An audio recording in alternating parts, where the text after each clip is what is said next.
अगर किसी ने शॉटगन से फायर किया और सामने वाला सिर्फ चेन कवर पहने हो तो क्या वो बच पाएगा?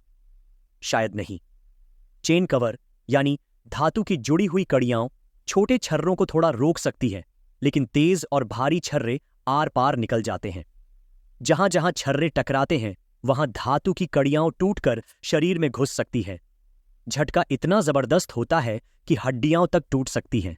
मतलब चेन कवच सिर्फ तलवारों के लिए था, शॉटगन के लिए नहीं।